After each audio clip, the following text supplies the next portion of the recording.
Nah, ini yang kami bangun Borobudur Cultural Center Manohara yang selesai tahun lalu saat kedatangan Pak Presiden dan Presiden Macron. Oh iya, Itu ini pas sekali selesai di Mei tahun lalu. Pastinya kita sebagai badan usaha milik negara Iya, betul. kita juga memikirkan mengenai impact terhadap masyarakat.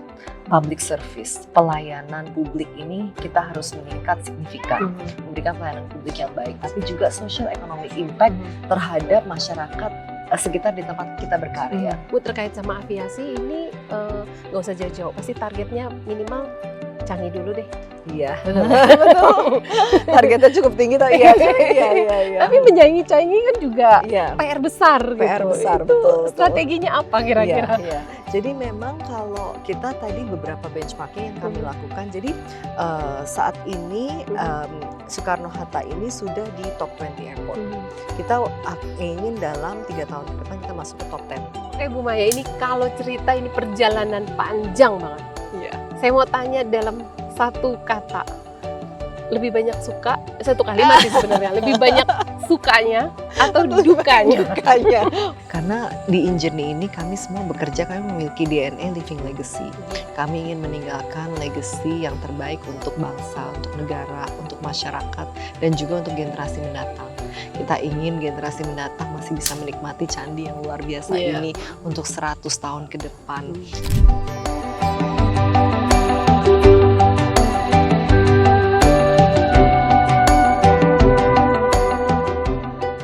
Mega merger terbesar dalam sejarah industri pariwisata dan aviasi di tanah air yang menggabungkan puluhan bandara, ratusan hotel, kawasan pariwisata, hingga sirkuit balap internasional. Dalam satu genggaman bisnis telah berproses kurang lebih 4 tahun terakhir ini. Bagaimana Injourney selaku holding BUMN pariwisata dan aviasi mengorkestrasi interkoneksi bandara, logistik, dan destinasi super prioritas agar tidak menjadi proyek padat modal saja, dan bagaimana Injourney berupaya mencetak investasi agar memberi dampak nyata bagi perekonomian nasional. Saya akan berbincang langsung dengan Direktur Utama Injourney, Ibu Maya Watono, langsung dari Candi Borobudur. Yuk ikuti saya.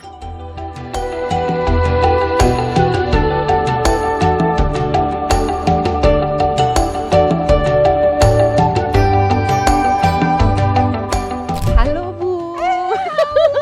Apa kabar? Ketemu lagi di Borobudur. Ketemunya di sini ya, ketemunya di sini. Aduh, iya, ini thank you banget sudah memberikan kesempatan buat kami untuk melihat keindahan Borobudur sambil kita mau ngobrol-ngobrol. Iya, terima kasih kedatangannya. Ini kan juga mau Waisak ya, jadi kita preparation, nanti kita ngobrol, kita lihat Borobudur dari atas sambil jalan nih, ya. saya diajak langsung loh. Keliling, Langsung keliling keliling. kita Oke. pakai EV. Jadi Pakai kita sekarang di Borobudur semua full EV. Oke. Ya, jadi udah tidak bisa lagi mobil masuk, tapi kita EV. Kita juga salah satu transformasi yang kami lakukan, consumer journey-nya ditata ulang dengan master planning. Jadi nggak bakal mencium aroma-aroma asap, gitu kan? Karena sudah tidak ada lagi kendaraan yang ada di sini. Ini seru banget Bu, suasananya rame karena memang kunjungan juga lagi banyak lagi padat, lagi banyak karena ini persiapan Waisak. Ini saat ini sedang ada CSR, banyak sekali CSR, bansos. Jadi untuk persiapan Waisak dan tanggal 31 Mei dalam 1 minggu. Nah, ini yang kami bangun Borobudur Cultural Center Manohara yang selesai tahun lalu saat kedatangan Pak Presiden dan Presiden Macron. Oh iya, itu ini pas sekali selesai di Mei tahun lalu, dan ini kami sekarang gunakan juga as a multi-purpose function area dan juga small hotel untuk para biku kalau mau beristirahat, lalu juga meditation area, cultural center. Jadi ini menjadi kayak seperti hubnya. Oh, ini tempat ini. Iya, namanya juga unik sekali ya. Manohara. Borobudur Cultural Center. Oke. Saya mau diajak kemana nih Bu? Saya akan ajak Mbak Maria ke atas, ke Kenari, ini saat ini persiapan untuk detik-detik Waisak di minggu depan. Tapi kita akan lihat di Kenari ini juga salah satu transformasi yang kami lakukan di candi ini sendiri. Bagaimana memang naik candi ini sekarang sudah tertata dengan sangat rapi. Jadi semuanya sudah diatur untuk memudahkan pengunjung juga, nyaman. Gitu. Sehingga tidak ada alasan lagi kalau ke Borobudur itu aksesnya susah. Betul. Cara journey-nya betul, juga, customer journey-nya juga ada ya. Iya, Oke. Ya. Ini EV-nya kita.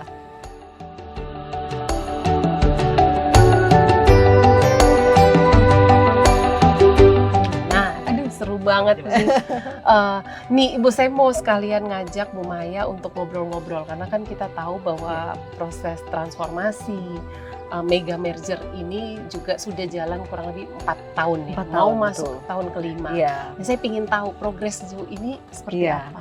Jadi memang betul ini masuk tahun kelima Injourney berdiri, dan yang awalnya puluh PT ini kita merapikan. Juga ini sesuai dengan arahan Bapak Presiden itu, dan antara juga kan untuk streamlining dan kembali ke core bisnis masing-masing. Jadi di bawah Injourney sekarang ada 6 pilar bisnis. Yang pertama adalah airport, bandara, Angkasa Pura Indonesia. Di bawah Injourney kami manage 37 bandara seluruh Indonesia. Lalu kita ada Injourney Aviation Service. Ini adalah seluruh lini servis aviasi yang masuk ke dalam Injourney. Lalu ketiga ini adalah Injourney Destination, memanage heritage sites di berbagai daerah di Indonesia, Borobudur, Prambanan, Ratu Boko, Taman Mini. Lalu Injourney Tourism Development Corporation atau ETDC, memanage Mandalika, Nusa Dua, dan Golomori, Labuan Bajo. Injourney Hospitality dengan memanage hotel, konsolidasi hotel, dan juga kawasan ekonomi khusus Sanur. Lalu Injourney Retail atau Sarina. Nah, memang ini tidak mudah. Yang pertama kami lakukan adalah fundamental business review.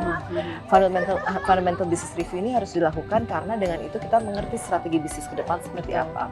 Salah satunya adalah consolidation dan berbagai merger yang kami lakukan sesuai juga corporate action. Salah satu yang terbesar pastinya adalah penggabungan AP1 dan AP2 menjadi Angkasa Pura Indonesia. Yang ini sekarang memasuki tahun kedua, hampir kita tahun kedua. Nah, itu adalah salah satu merger yang effortnya lumayan dan terbesar, tapi transformasi yang bisa dilakukan dengan adanya merger tersebut ini sangat impact-nya luar biasa. Nah, ini sekarang dengan tidak adanya perbedaan antara Indonesia Barat dan Indonesia Timur, dengan satu manajemen, satu tim, kita bisa men-standardize seluruh lini bisnis. Commercial standardization, operational standardization, human service standardization. Jadi melakukan transformasi ini dari 3 sisi. Satu adalah premis sendiri, kita melakukan banyak sekali perubahan fisik di bandara yang juga merupakan optimalisasi dari terminal maupun airside. Yang kedua adalah people. Transformation people ini tidak mudah sebenarnya karena di Injourney Group ini sendiri kita ada hampir 50.000 karyawan, 49.000 karyawan. Jadi melakukan transformasi people ini benar-benar kita harus melakukan training modul yang sangat komprehensif dan berangkat dari tone from the top. Tone from the top yang kita seperti piramida, kita cascade down ke bawah dan melakukan training yang komprehensif. Nah, people ini kita training dari sisi lebih ke hospitality, service. Lalu yang ketiga adalah proses. Proses operational excellence. Kami menerapkan sekarang zero tolerance for operational failure. Salah satunya. Lalu juga kalau kita bicara misalnya contohnya bandara, bagaimana bandara ini bisa jauh lebih seamless dengan operation. Check-in time kita perpendek. Lalu juga security checkpoint. Kalau bisa sudah tidak antri lagi seperti dulu, baggage ini masih kita berusaha improve terus, boarding time experience di dalam bandara juga kami perbaiki, retailnya mungkin people notice ya, retailnya sekarang jauh lebih menarik kalau di bandara, bisa lebih enak hang out di bandara, lalu juga udah kayak mall ya, secara physical space design-nya juga kita perbaiki, lalu juga fundamental facility yang kita perbaiki. Seperti toilet ini kan make sure kita toiletnya bersih, toiletnya kering, toiletnya wangi. Yang dulu sebenarnya mungkin orang tapi ini kan bandara ini adalah wajah bangsa, dan toilet di bandara itu menunjukkan peradaban kita sebagai bangsa.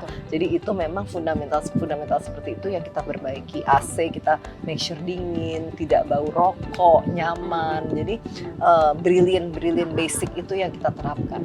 Ini luas banget nih, dan saya tahu yang dilakukan ini berat banget pasti dalam 4 tahun terakhir. Jadi bisa dikatakan konsolidasi finansial dan konsolidasi korporasi ini juga sudah berjalan. Kalau dalam persentase itu kira-kira sudah berapa? Iya, justru itu adalah yang pertama kita lakukan. Jadi fundamental business review, financial review, dan konsolidasi itu adalah stage. Jadi kalau kita bicara transformasi, stage pertama kedua itu adalah fundamental business review dan consolidation. Setelah fundamental business review kita melakukan merger, corporate action, ini kita sudah selesai semua, ini akan masuk ke stage 2, streamlining di tahun ini. Itu kita lakukan dulu, baru kita bisa melakukan transformasi. Again, contohnya misalnya AP1 dan AP2 yang digabungkan menjadi Angkasa Pura Indonesia. Bila kita tidak menggabungkan itu menjadi Angkasa Pura Indonesia, kita tidak bisa melakukan transformasi secara komprehensif dan menyeluruh. Jadi ini ya, tahap-tahapnya jelas dan by design sebenarnya. Jadi memang kalau misalnya manajemennya belum satu, kita kan tidak mungkin bisa melakukan transformasi. Sehingga semua dijadikan satu, sistem IT-nya jadi satu. SAP, kita POS sistemnya di seluruh bandara. Jadi semua sistemnya secara digital juga menjadi satu. Dengan itu transformasi bisa kita lakukan serentak. Berarti streamlining ini mulai tahun ini bisa kelar di, kita berharap most akan kelar selesai di akhir tahun ini. Di akhir tahun. Mungkin kalau ada spillover sedikit di tahun depan, tapi kita harapkan kita bisa menepati waktu karena memang banyak sekali major project seperti hotel konsolidasi ya.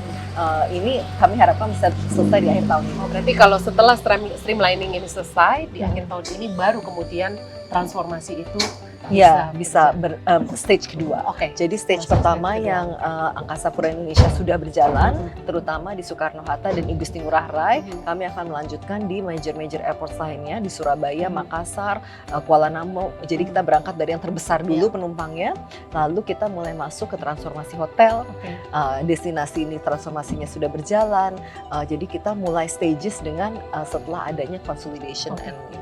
Dampak dari atau efisiensi dari merger ini sejauh ini sudah berdampak ke tentu saja juga berdampak kepada perusahaan sendiri. Bagaimana?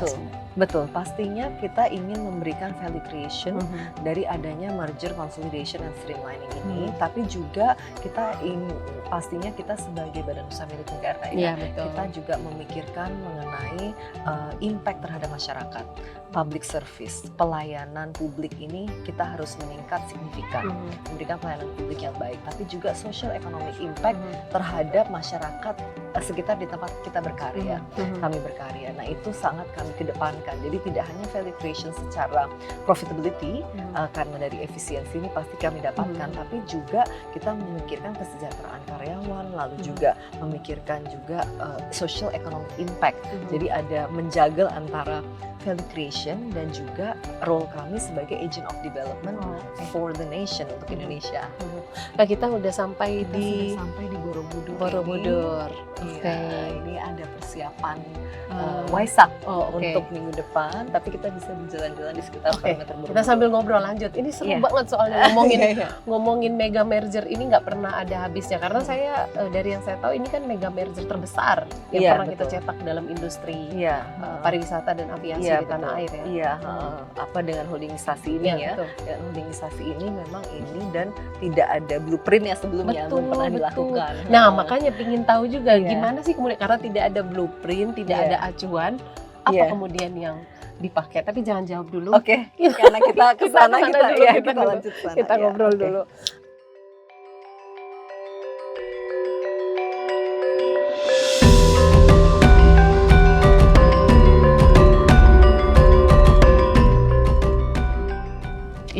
Jadi kembali tadi Bu, itu kan tidak ada model gitu kan, best practice yang kemudian dipakai itu tidak ada. Bagaimana kemudian membuat blueprint ini menciptakan sendiri? Jadi memang waktu awal pun kita melakukan banyak sekali global benchmarking, karena di Indonesia belum ada, kita melakukan global benchmarking. Dan saat kita melakukan global benchmarking itu sebenarnya juga agak menarik, karena tidak ada model yang multisektor seperti di Indonesia ini. Indonesia ini kan unik, kepulauan, 280 juta penduduk, dan moda transportasinya bermacam-macam. Jadi kami melakukan benchmarking misalnya dengan Denata. Dengan Denata untuk aviation service. Lalu untuk bandara kita melakukan global benchmarking dengan global airports all over the world. Destination juga sama. Lalu juga dengan tourism board di seluruh dunia. Kami melakukan benchmarking dengan Thailand, dengan Singapura Tourism Board. Jadi tourism board dan juga airport dan aviation service itu kami melakukan benchmarking. Dengan itu kita bisa mendapatkan blueprint master plan yang cukup komprehensif ya. Artinya dengan upaya yang telah dilakukan itu, dengan dana hasil yang telah dicapai sejauh ini, Bu Maya sendiri merasa ini sudah berjalan di jalur yang tepat? Di jalur yang tepat ya. Jadi memang ya puji Tuhan juga tahun lalu kan kita mendapatkan menjadi number 43 top company in Indonesia. Jadi ini juga achievement yang luar biasa. Saya juga cukup bangga ya dengan effort 4 tahun terakhir. Tim InJourney juga sangat luar biasa untuk mencapai itu. Dan memang itu dilakukan dengan secara fundamental penyehatan keuangan di setiap lini bisnis. Memang ada yang masih ada banyak PR, tapi at least fundamental keuangannya itu sehat dulu. Dan yang kedua adalah membangun bisnis model yang tepat untuk masing-masing member. Jadi memang bagaimana sustainable business practice ini bisa berjalan ke depan. Jadi bisnis modelnya harus tepat, seperti misalnya kita bicara destination, InJourney Destination Candi Borobudur ini. Mungkin sebelumnya bisnis modelnya hanya it's about ticketing. Betul. But it's actually not just about ticketing. Kita bisa melihat dari sisi spending para wisatawan, terutama wisatawan mancanegara yang datang, length of stay, spending per pax. Jadi kita ingin membuat atraksi-atraksi, makanya kita ingin membangun museum dan lain sebagainya untuk menambah wahana-wahana atraksi di the whole park. Contoh lain misalnya di bandara. Bandara dulu fokusnya adalah aero tax ya, passenger service charge. Tapi kita sekarang melihat retail, bahwa memang bandara itu bisa sebenarnya bisa menjadi mall, sehingga non-aero revenue-nya kita tingkatkan versus aero revenue. Rasionya yang dulu di bawah 30%, sekarang kita sudah bisa mencapai 38%. Spending per pax sebagai contoh, Changi itu $16 per person. Waktu itu kita masih di $2, sekarang kita sudah bisa meningkat sampai ke $5 spending per pax ya. Sehingga kalau dibayangkan misalnya $1 penambahan saja dengan passenger kita 1 tahun di InJourney Airport itu 156 juta penumpang. Itu berarti 156 juta US dollars that goes straight to the bottom line. Nah itu yang salah satu, jadi key drivers commercial ini kita petakan masing-masing dan kita buat bisnis modelnya sehingga ke depan bisa sustain. Betul. Nah ini ngomongin model bisnis nih. Saya kan kalau lihat lini bisnis yang ada di under InJourney ini bagaimana memastikan cross selling ini kemudian tidak saling mengkanibal. Betul. Kan yang lain gitu. Betul. Ini menarik sekali. Jadi ini tahun ini kami mulai melakukan what we call synergy and ecosystem bundling. Kebetulan memang di tahun ini kami ada commercial director yang memang kami fokus untuk sinergi dan ekosistem. Jadi kami juga tidak mau ini saling kanibal, tapi kita membangun sistem di mana masing-masing bisa cross selling gitu. Jadi misalnya dari bandara, hotel ada push notification ke hotel, lalu juga nanti ke destination, ke retail, itu kami bangun ekosistemnya secara sinergi. Itu sangat, ini adalah sebenarnya step berikutnya yang tadi saya bicara transformation stage, kita bicara stage 1, stage 2. Nah itu nanti masuk ke stage ketiga, keempat itu masuk ke salah satunya ekosistem building ya. Tapi belum sampai step 4 aja, sejauh ini saya melihat kinerjanya udah bagus banget. Laba bersihnya kemarin, wah luar biasa. Boleh cerita sedikit gimana itu?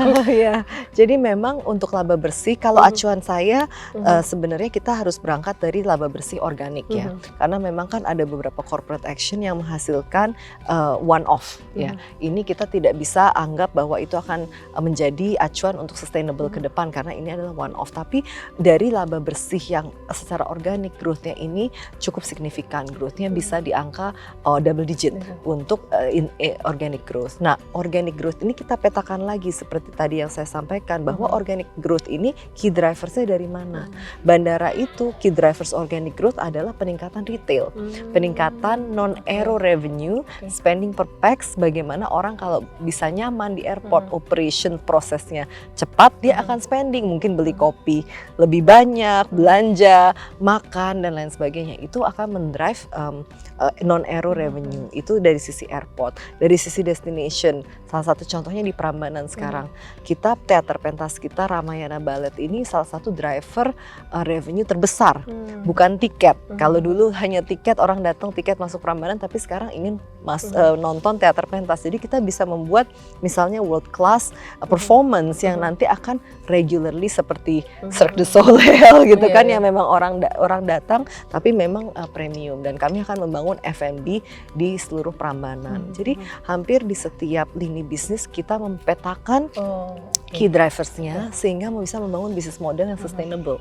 Itu sebenarnya berarti tujuan mega merger ini berhasil ya, karena kalau saya dengar cerita Bu Maya, berarti tujuan untuk kemudian mengidentifikasikan model bisnis tercapai, mengidentifikasikan key drivers tercapai, karena dari situ yang kemudian bisa mengoptimalisasi pendapatan dari 6 lini tersebut. Iya, betul. Jadi memang kita sekarang di stage itu, tapi memang masih banyak PR. Harus kita akui masih banyak PR untuk ke depan untuk mendrive bisnis model tersebut untuk bertransformasi. Misalnya contohnya IAS itu kan kita bisnis modelnya kita bisa mulai petakan dengan 5 lini bisnis gitu kan, dari kargo, dari aviation support, lounge dan lain sebagainya. Tapi bagaimana membuat masing-masing itu sustainable ke depan, itu adalah PR-nya. Iya. Ini terkait ini saya tuh agak curious dengan ini Bu. Ini kan tidak semuanya 6 ini bisa mencetak laba yang ditargetkan. Bagaimana kemudian ini saling menjaga ya? Jadi kami men-treat ini juga, kami harus mengerti beberapa bisnis ini kan tidak semua profit centric. Dan ada juga misalnya seperti Candi Borobudur ini, kan tidak mungkin kita berusaha mencetak profit dari preserving our culture. Jadi first and foremost untuk Injourney Destination Candi Borobudur ini first and foremost adalah preserving culture, preserving Indonesian culture, warisan budaya kita, bagaimana kita mempreserve, conserve. Yang kedua adalah memberikan social economic impact terhadap masyarakat sekitar, masyarakat Borobudur, terhadap Magelang, Jawa Tengah in general, Jogja, Solo, Semarang, memperbesar, lalu juga nation branding.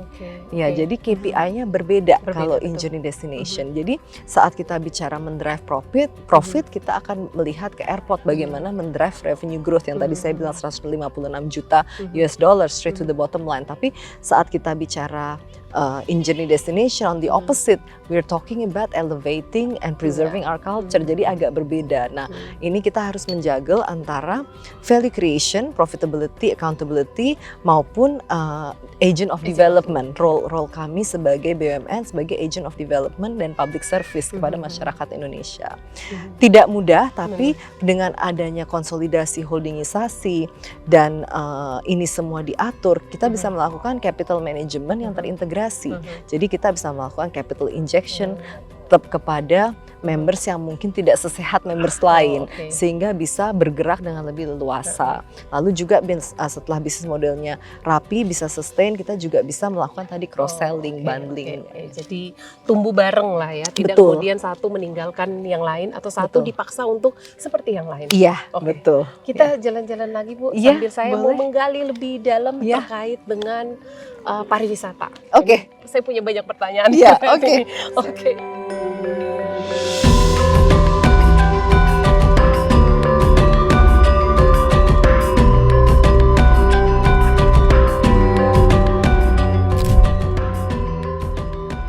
Jadi Bu, lanjut ya, kita mau ngobrol soal pariwisata. Ini kebetulan juga kita ada di Borobudur. Ini sebuah kehormatan kita bisa ada di bagian sini nih, di area sini. Betul.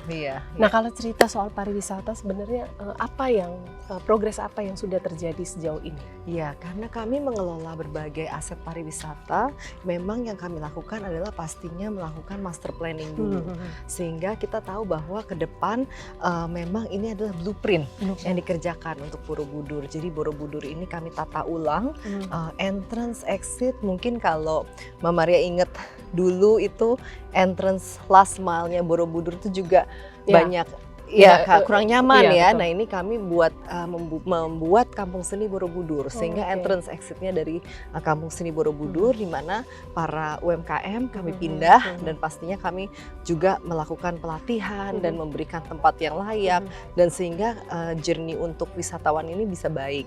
Lalu juga EV sepanjang Borobudur, lalu juga menaik ke Candi Borobudur ini kami karena membalance antara konservasi candi, preservation, kami juga menerapkan, makanya kita ada gelang. Tadi kita tahu at any given time berapa orang yang ada di atas candi. Oh, oke. Ya, jadi kita bisa melimit berapa orang yang di atas candi dan juga dengan itu kita bisa memanage per hari berapa. Dan kami memberikan privilege itu pastinya untuk spiritual, untuk ibadah, untuk education, jadi murid, lalu juga delegasi-delegasi dari luar negeri dan para wisatawan. Nah, itu semua dilakukan digital di online. Jadi semua dibeli di online, semua transparan. Jadi tidak ada lagi kasus pemalsuan tiket dan lain sebagainya. Semua kita usahakan tertata rapi.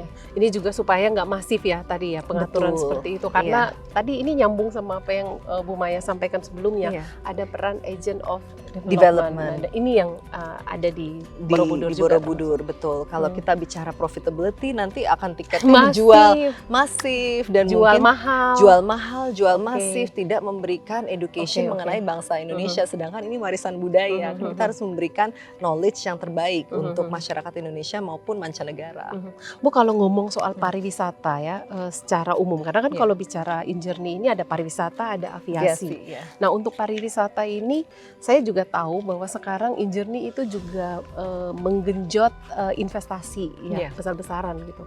Karena untuk banyak infrastruktur lah yang dibangun. Gitu. Iya, betul. Nah, sejauh ini apa yang dilakukan gitu? Ya, jadi memang di berbagai aset kami melakukan banyak sekali transformasi. Contohnya di ITDC, kawasan-kawasan kami memaintain kawasan Nusa Dua di Bali, lalu ada juga Mandalika di Lombok dan juga di NTT di Labuan Bajo, Golomori. Nah, dan kami membangun kawasan ekonomi khusus Sanur under InJourney Hospitality. Jadi itu investmentnya sangat luar biasa, tapi kami juga melakukan dengan bisnis model yang kami harapkan tepat, tapi so far hasilnya sudah terlihat ya. Misalnya contohnya di kawasan ekonomi khusus Sanur. Jadi kawasan ekonomi khusus Sanur ini dibangun karena dengan dasar why-nya adalah 3 juta masyarakat Indonesia setiap tahun travel abroad for medical. Nah, bagaimana kita bisa at least menahan devisa outflow ini minimal 1/3 sampai setengah, tapi juga membawa masuk investasi dan wisatawan masuk untuk medical. Nah, ini adalah jadi memang visinya jelas, bisnis modelnya jelas, sehingga kami membawa masuk berbagai center of excellence from all over the world. Satu adalah stem cell dari Jerman, Korean aesthetic surgery, Bano Baji, dan semua yang orang sudah sangat familiar, yang orang Indonesia biasa pergi, itu kami juga bawa. Sudah buka fertility di Malaysia, it's one of the best fertility di Malaysia yang memang biasanya orang Indonesia pergi. Lalu juga residence, senior residence, nah itu kami bawa sehingga nanti akan one stop shopping di kawasan ekonomi khusus Sanur tersebut, dan kami harapkan itu juga bisa membawa wisatawan asing untuk masuk. Investasinya purely dari luar masuk dengan berpartner dengan local investment supaya juga devisanya tidak keluar. Jadi nggak perlu jauh-jauh ke luar negeri untuk melakukan ya apapun itu yang terkait dengan kesehatan. Surgery lah atau apa ya. Tinggal ke Bali saja. Nah, tapi kalau bicara InJourney secara keseluruhan, pariwisata termasuk di dalamnya ini, saya melihat ini lekat sekali dengan citra. Betul. Nah, kalau kita bicara citra, ada satu juga nih yang kuat nih, narasi. Betul. Nah, bagaimana kemudian Ibu Maya orkestrasi ini semua? Jadi memang pariwisata ini kan sebenarnya adalah salah satu form of nation branding. At the end of the day, the impact of tourism is economic impact, social impact kepada masyarakat. Jadi kita tahu bahwa setiap 1 juta wisatawan asing masuk ke Indonesia itu mengenerate 40 triliun GDP. Sehingga kalau kita bisa menambah aja di Borobudur aja 3 juta wisatawan, itu 120 triliun. Kenapa saya bilang 3 juta? 3 juta itu sebenarnya ada basisnya. Basisnya adalah di seluruh dunia Buddhis itu ada 500 juta Buddhis. Di Asia, only di Asia itu 300 juta. Di negara tetangga kita Thailand itu 60 juta. 5% aja kita ambil itu sudah 3 juta. Jadi sebenarnya ada basis, tinggal bagaimana kita mengunlock lever-lever yang bisa kita gunakan untuk membawa wisatawan asing masuk, sehingga itu fresh money coming to Indonesia. Lalu kita lakukan pemerataan ekonomi dari sisi pendistribusian dari wisatawan tersebut. Nah, itu juga di mana peran aviasi bekerja, bahwa bagaimana bandara-bandara ini bisa menjadikan hub and spoke untuk seluruh Indonesia. Jadi bisa memiliki National Air Connectivity Blueprint, di mana konektivitas ini bisa lebih tertata. Salah satu contoh yang sedang kami kerjakan adalah pembangunan International Domestic Connection di I Gusti Ngurah Rai di Bali. Nah, kalau ini percontohan ini berhasil, kami akan mereplikasi di Soekarno-Hatta dan di beberapa bandara lainnya di Indonesia, supaya kita bisa seamless antara internasional dan domestik, dan itu kita bisa membawa hub and spoke model tadi ke bandara-bandara lain. Nah, itu salah satu yang kami lakukan. Nah, untuk Citra sendiri memang ini adalah sesuatu kenapa makanya kami melakukan banyak sekali transformation secara fisik ya, physical transformation. Karena apa? Karena Citra itu bisa dibangun kalau physical transformation secara optik terlihat. Nah, dan itu adalah sesuatu yang bisa menjadi kebanggaan. Tadi saya menyebut juga kayak di bandara sesimpel toilet itu kan citra Indonesia ya. Peradaban bangsa itu kita nilai dari toiletnya bersih apa enggak, saat kita pertama masuk first point of entry itu bagus atau tidak. Jadi memang kita banyak melakukan physical transformation menggunakan master planner, desainnya juga kita tata, dan tapi sebenarnya tidak hanya sekedar kosmetik. Yang kami lakukan ini lebih fundamental. Kami melakukan seperti di Borobudur, rezoning, remaster planning. Di bandara kami melakukan optimalisasi terminal, sehingga sebenarnya dengan optimalisasi terminal efisiensi ini juga terjadi. Contohnya di Soekarno-Hatta. Soekarno-Hatta itu sebelum kami melakukan optimalisasi kapasitasnya 56 juta. Saat ini Soekarno-Hatta sudah di 55 juta. Tanpa optimalisasi zoning T1, T2, T3, ini kita sudah maksimum capacity, sehingga harus membangun terminal 4. Tapi dengan adanya rezoning yang kami lakukan, jadi transformasi secara fisik, beautifikasi, tapi juga rezoning yang clear.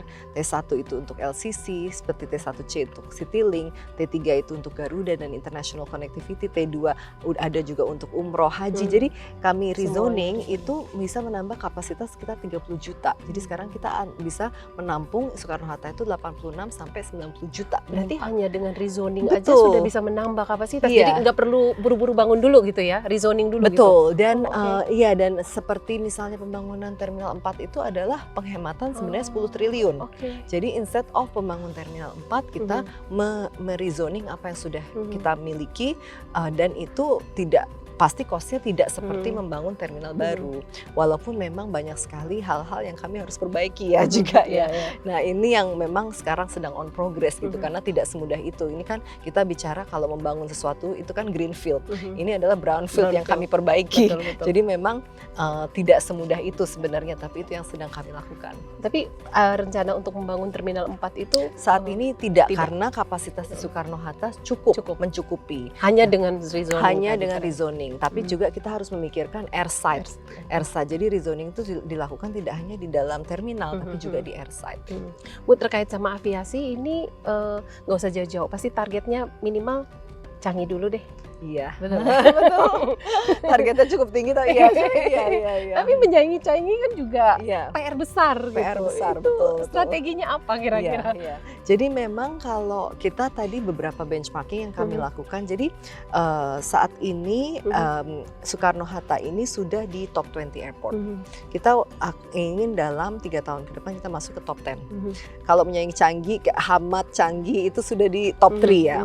Jadi kita bertahap, kita mengerti kapasitas kami juga untuk melakukan transformasi.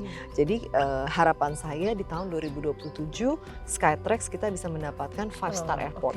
Ini adalah pertama kali, bila kita bisa mendapatkan ini, pertama kali Bandara Indonesia mendapatkan 5-star airport. Nah, 5-star airport bisa kami dapatkan bila beberapa checklist ini bisa kami penuhi, dan kami harapkan kami bisa selesaikan di tahun ini sehingga 2027 bisa 5-star airport. Lalu juga peningkatan mungkin dalam 3 tahun bisa menjadi top 10 airport. Nah, benchmarkingnya banyak. Ada misalnya commercial. Tadi saya sudah sampaikan kalau di Changi itu kan ya Jewel dan lain sebagainya, memang retail, memang shopping mall gitu. Jadi dan investment yang diberikan untuk membangun itu juga sangat luar biasa. Jadi kalau dari kami, kita mulai dulu dari fundamental basicnya, brilliant basic. Memang kadang tidak kelihatan glamorous, tapi itu sebenarnya harus dibenahi dulu sebelum kita bisa masuk ke hal-hal yang bersifat teknologi, AI dan lain sebagainya. Nah, itu yang kami benahi dulu. Nah, nextnya kami sekarang mulai masuk ke technology base. Jadi kita membangun manajemen operation berbasis traffic, dan itu dilakukan secara AI yang prediktif. Kita bisa tahu jam berapa akan landing berapa pesawat, apakah ini over capacity, hour by hour, kami analisa. Tapi juga kita mulai melaksanakan biometrik. Mungkin udah mulai ada yang mencoba di T3 ya. T3 kita biometrik ini akan roll out segera. X-ray machine kita sekarang di T3 itu adalah one of the best, the fastest X-ray machine yang itu peningkatannya 2 kali lipat sehingga tidak ada antrian. Security checkpoint kita rapikan. Check-in yang tadinya 27 menit kita sekarang sudah berhasil turunkan ke sekitar 10 menit. Nah, nextnya juga mengenai bagasi, bagaimana itu bisa lebih cepat, bagaimana kita bisa hit. Jadi kami memiliki service level standard untuk setiap poin, kontak point konsumen di bandara. Nah, itu yang kami coba rapikan secara operasional. Oke. Jadi memang juga ada optimalisasi digitalisasi ya untuk membangun customer experience. Iya, jadi teknologi as an enabler ya. Betul.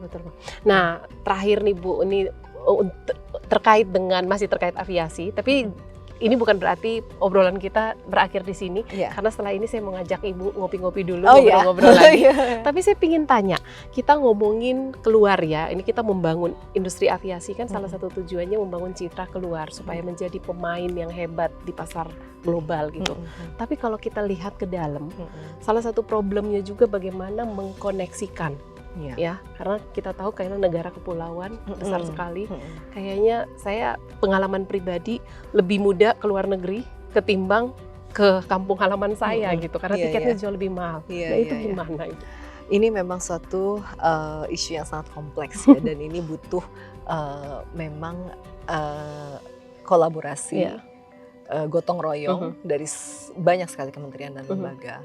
Pastinya kami bekerja sangat erat dengan Kemenhub, Kemenpar, Kemenko Infrastruktur untuk menyelesaikan masalah ini. Challenge-nya di Indonesia ini memang luar biasa. Kita tadi negara kepulauan, 280 juta penduduk, 17.000 plus pulau.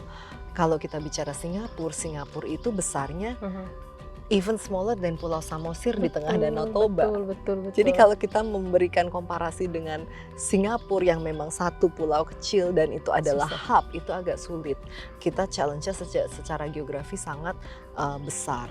Dan kedua adalah pastinya supply dan demand ya. Supply of fleet kita juga memang saat ini terbatas, dan itu kan yang kita lakukan untuk meng-increase quickly number of fleet supaya memenuhi kebutuhan nasional.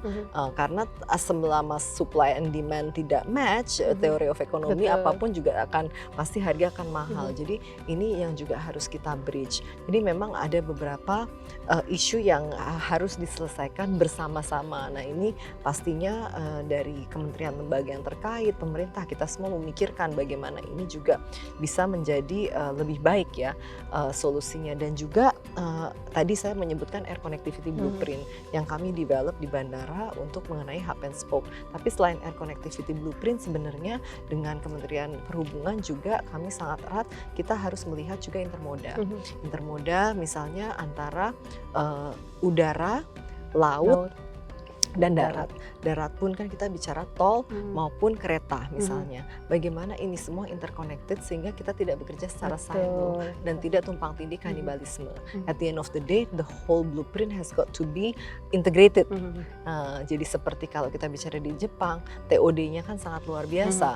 Jadi memang ya sudah semua kereta di situ, darat. Atau kalau kita bicara Venice landing langsung masuk ke water taxi. Itu salah satu yang kami pikirkan juga bersama dengan Kementerian perhubungan, misalnya water taxi di Bali itu bagaimana orang landing kita ke water taxi atau ini. Jadi itu yang banyak sekali PR yang untuk connectivity yang tapi kita, pasti bisa. Tapi ngomong-ngomong tadi sempat singgung soal sinergi antar kementerian, antar bagian. Ini juga jadi PR. Saya tahu pasti nih ya. Karena di tempat di mana kita berdiri ini juga sebenarnya bukan dikelola fully oleh Injourney. Betul. Itu gimana memastikan ini bisa jalan? Iya, jadi seperti Candi Borobudur ini dikelola oleh dimiliki aset owned by Kementerian Kebudayaan, Museum Cagar Budaya, Kementerian Kebudayaan. Lalu kami mengelola di yang disebut zona 2 di luar dari ini. Tapi memang sekarang juga relationship kami dengan Kementerian Kebudayaan sangat baik, sehingga apapun bisa dibicarakan sebenarnya, bisa dikomunikasikan kalau memang relationship itu baik ya. Dan kami juga sudah dan skema bisnis model yang tepat juga antar lembaga, sehingga fair untuk win-win. Kementerian Kebudayaan butuh revenue untuk maintenance, kita butuh revenue, jadi kita bisa melakukan policy making yang pas sehingga juga bisa melakukan revenue share dan lain sebagainya yang memang tepat untuk semua. At the end of the day kan untuk negara juga, untuk masyarakat. Karena ini sama juga di bandara kan? Iya, di bandara itu ada imigrasi, ada Kementerian Perhubungan, gitu juga Kementerian Perhubungan, bea cukai, semua memang itu dan at the end of the day kan untuk kebaikan negara dan kebaikan public service ya. Jadi kalau untuk saya juga, untuk Borobudur ini kami sangat fortunate ya, relationship kami dengan Kementerian Kebudayaan dan Kemenah dan Kemenpar juga sangat baik, sehingga kita juga bisa win-win ya, kita bisa lihat impact-nya, growth-nya dari situ. Jadi kata kuncinya 2 ya Bu, sinergi dan kolaborasi. Betul. Saya bilangnya gotong royong gotong royong. Itu Indonesia banget ya. Gotong royong. Kita harus gotong royong, semuanya win-win. Bu, kita jalan-jalan lagi Bu. Saya boleh diajak ke tempat lain? Boleh, kita mau ngopi-ngopi juga boleh. Kita turun ke Manohara lagi untuk ngopi-ngopi.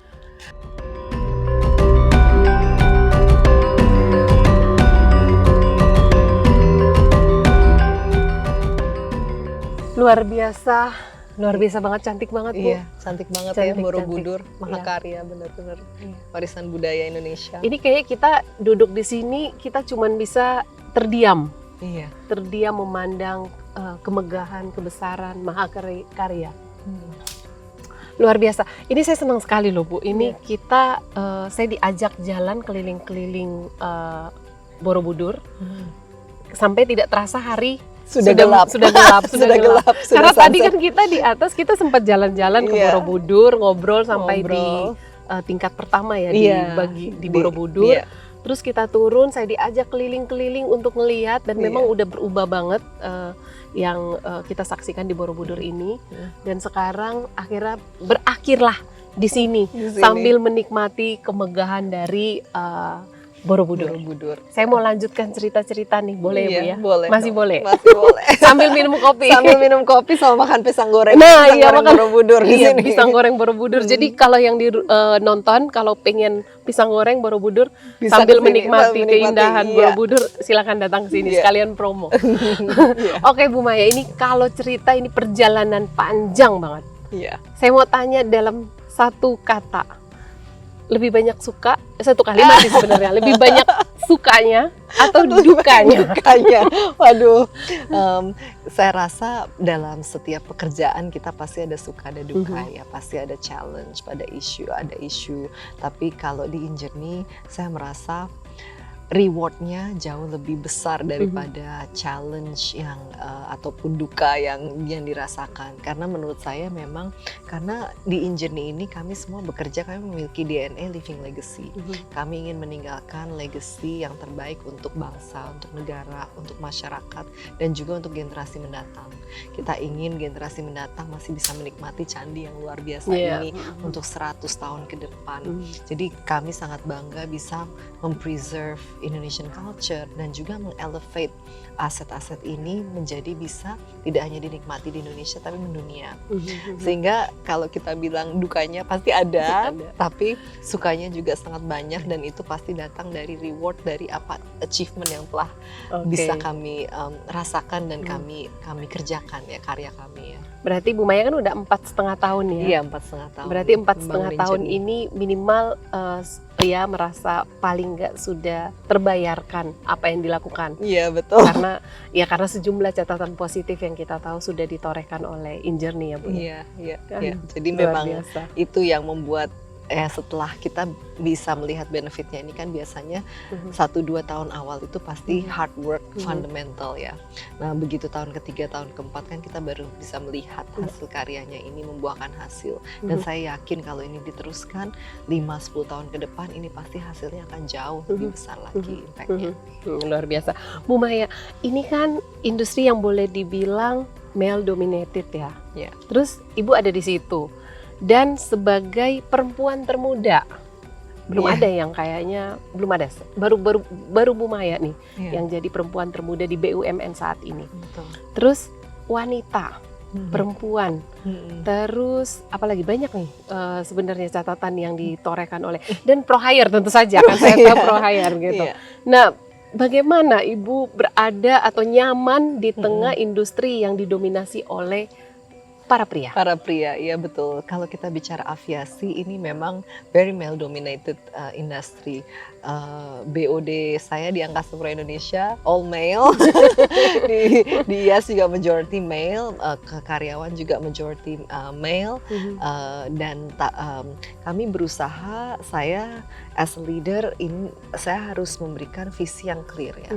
Visi yang clear dan visi yang besar dan visi yang North Star yang bisa dipegang oleh semua lini, dan kita harus bicara dari piramida ya. Tone from the top is very important. Lalu kita cascade down ke BOD di holding, lalu masuk ke member, lalu masuk sampai ke lini. Kita ada total hampir 50.000 karyawan seluruh Injourney Group.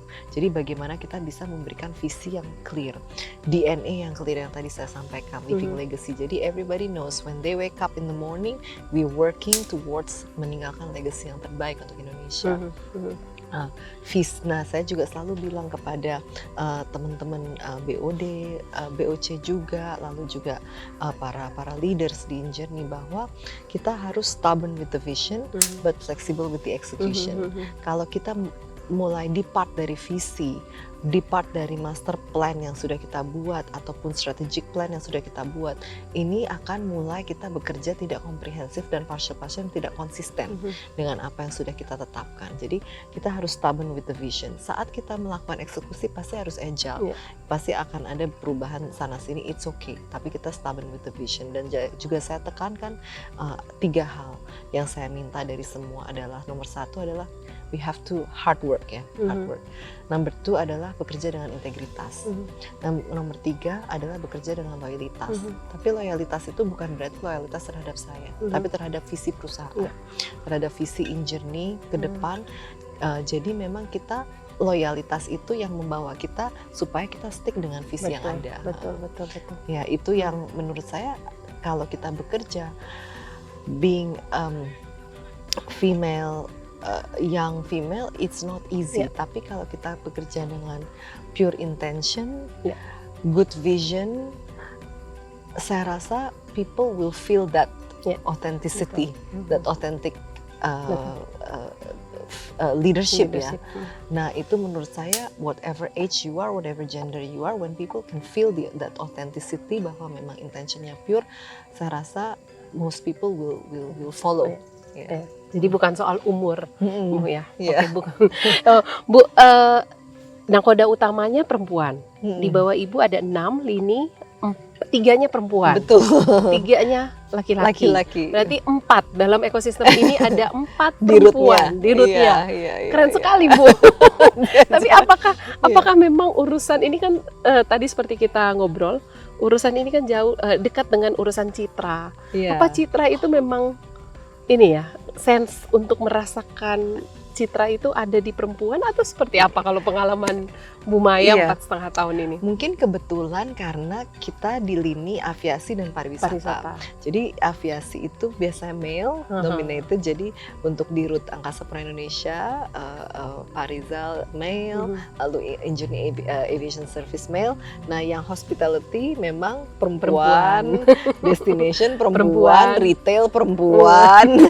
Oh, ITDC juga pria. Nah, tapi jadi 3 dan saya perempuan. Jadi tergantung lini, kebetulan engineer juga multisektor.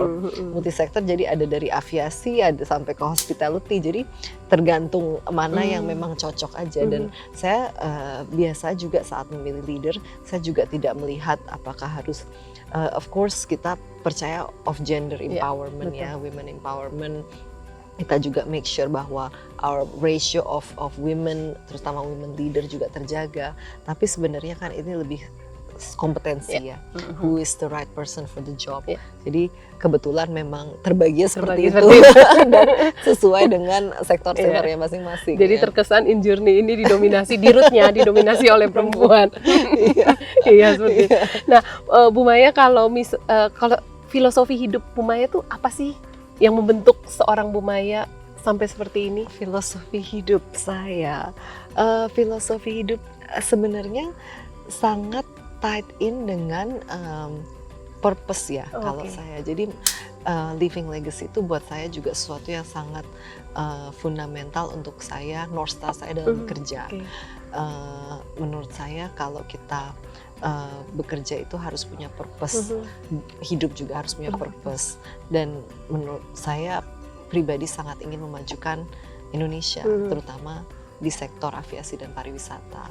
Ini juga salah satu kecintaan saya, dan saya merasa bahwa Indonesia memiliki potensial yang sangat besar, yang so far mungkin belum dimaksimalkan. Dan bagaimana kita bisa memaksimalkan ini dan bring the right people with meritocracy yang untuk juga bisa memajukan negara ini gitu. Dan negara ini kan actually SDM-nya sangat banyak ya, dan ini bisa benar-benar kita bisa memajukan Indonesia.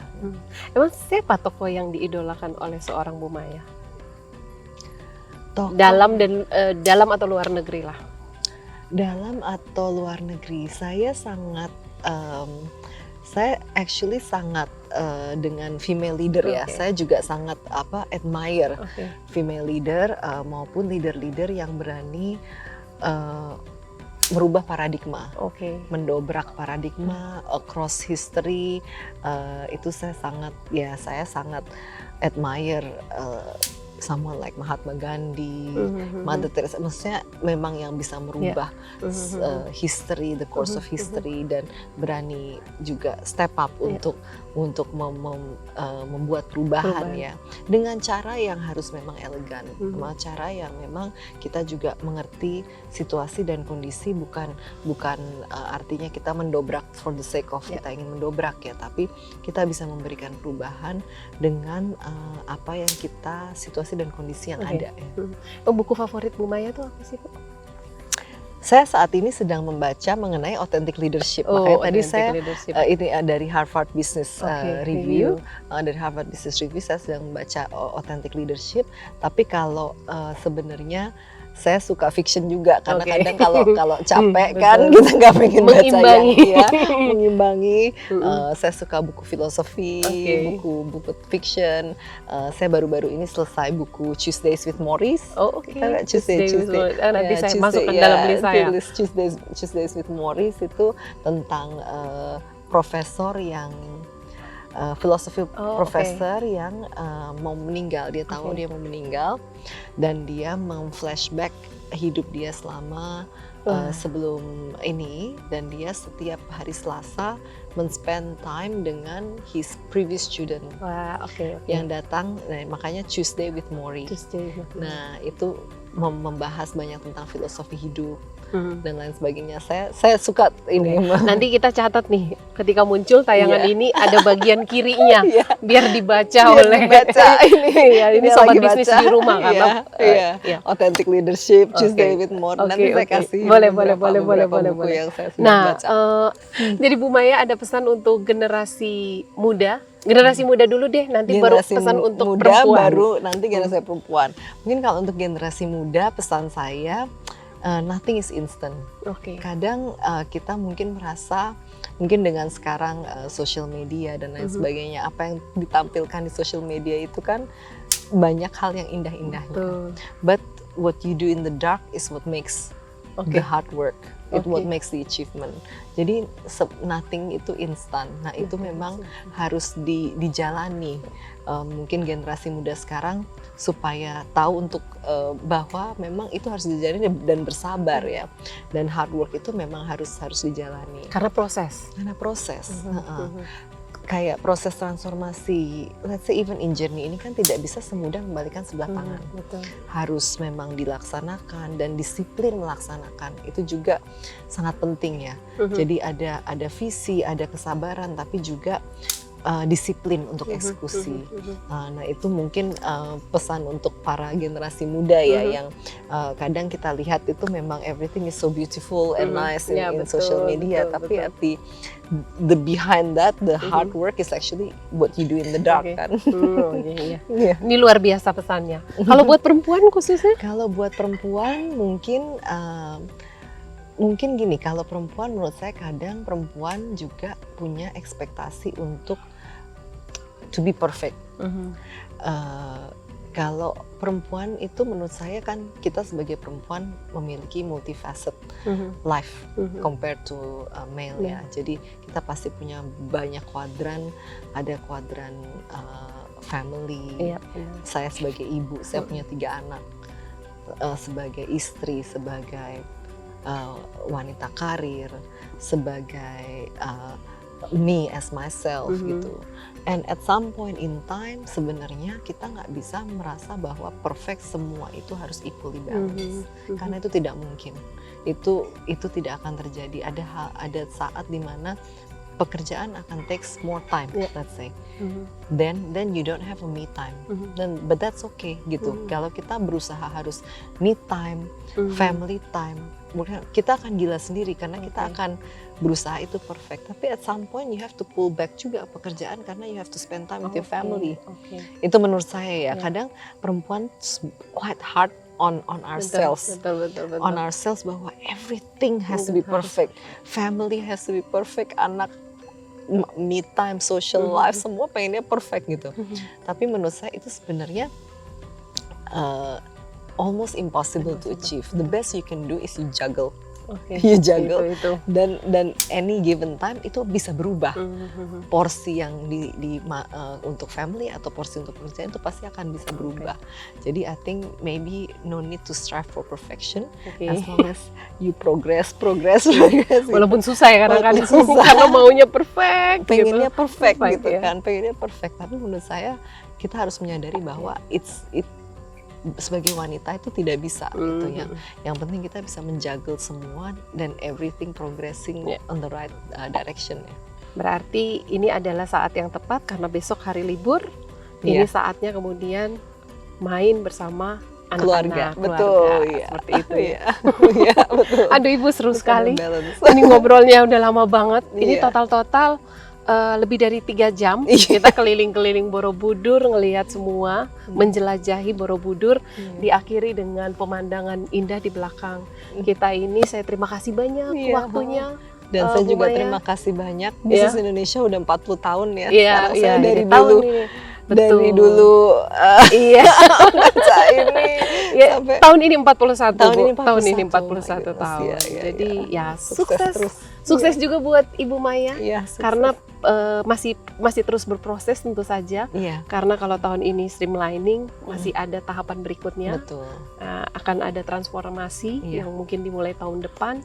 Jadi doa kami Ibu sukses menjalankan amanah ini, bisa mengawal proses transformasi in journey ini sampai selesai. Kita selesai. Sehingga cita-cita untuk membangun sebuah industri aviasi dan pariwisata yang kuat, kokoh, dan tentu saja berkelanjutan ya. Kita pingin ini berkelanjutan, bisa tercapai. Sekali lagi terima kasih. Terima kasih. Seneng banget. Thank you. Sampai jumpa Bu. Iya. Next time. Nanti kita ngobrol Iya, lagi. ke tempat lain ya. Boleh. Yang Jadi lain. nanti kita di latar belakang kita akan melihat pemandangan yang berbeda lagi di belakang ini. Ya. Oke. Terima kasih ya Bu. Thank you. Saya habiskan dulu kopi saya.